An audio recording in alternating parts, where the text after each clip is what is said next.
Hello viewers and welcome to Review Information. In this video I will show you how to send video messages on Viber. Subscribe to my channel and hit the bell icon to get notified any updates. To begin, open Viber on your phone. Go to the conversation where you want to send a video message. Tap on the voice message button to switch it to video mode. Now tap and hold the round purple icon to record a video message. You can slide to the left to cancel the recording. Once you are done, just release the button.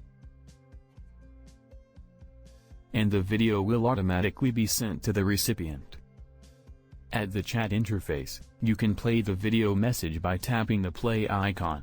For more options, long press on the video. From here you can reply, forward, or delete this video message. So in this way, you can send video messages on Viber. Thank you for watching. Hope you guys enjoyed my video. Please subscribe my channel for more videos. Goodbye.